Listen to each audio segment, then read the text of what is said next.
As a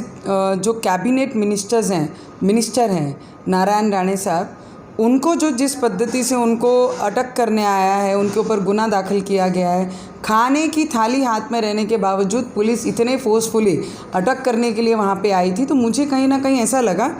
कि कुछ बहुत बड़ा गुना इनका पिछला कुछ होगा, उसके कारण ये उनको अटक करने के लिए आए। पर जब देखा वहाँ पर और जो पूरी इन्फॉर्मेशन निकाली तो पता लगा सिर्फ बोलने के कारण, सीएम साहब के विरोध में बोलने के कारण उनके ऊपर ये गुना चार्जेस लग रहे हैं और उनको अटक करने के लिए पुलिस वहाँ पे पहुँची है। अगर इसके ऊपर अगर अटक होती है और जेल में डालने की प्रक्रिया शुरू करते हैं तो मुझे लगता है फिर पिछले कितने सालों में जो सोनिया गांधी हैं, जिनके ऊपर शिवसेना के सीनियर लीडरों ने स्टेज पर भरे लोगों के बीच में, बहुत सारे लोगों के बीच में, लाखों लोगों के बीच में जब उनके ऊपर नीचे के लेवल पे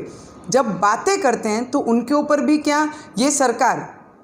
कार्रवाई करेगी, गुना दाखिल करेगी और उनको भी जेल में डालेगी। अभी ये क्लियर होना चाहिए, क्योंकि एक सीनियर सिटीज़न पे जब लॉ हम बनाते हैं, केंद्र में जब लॉ बनता है कि सीनियर सिटीज़न को अगर कोई तकलीफ़ देता है तो उस पर चार्जेस लगने चाहिए। अगर सीनियर सिटीज़न और कैबिनेट मंत्री और एक्स सीएम ऑफ महाराष्ट्र पे ऐसी अगर कार्रवाई करते हैं और ऐसा बिहेवियर उनके साथ होता है जब वो खाना हाथ में लेकर बैठे हुए हैं, तो आम जनता महाराष्ट्र में जो रहती है उन पे किस तरीके की राजनीति षड्यंत्र हमारे महाराष्ट्र में चल रहा है, ये पूरी तरीके से पिक्चर सब पूरे देश में सभी लोगों ने देखा है। तो मुझे लगता है ये श्रूड राजनीति उद्धव ठाकरे ने छोड़नी चाहिए, जो घर पे बैठकर ऐसी तरीके की राजनीति कर रहे हैं कि अगर कोई बोला भी तो उन्हें सीधे उठा के जेल में डालना है। तो जिन्होंने सोनिया गांधी पे भी बोला है, एज ए फीमेल पे बोला है, महिलाओं पे कितना अत्याचार महाराष्ट्र में हो रहा है, तो उन पे कोई कार्रवाई नहीं होती। पर अगर कोई पॉलिटिकल राजनीति व्यक्ति कोई कुछ किसी पे बोलता है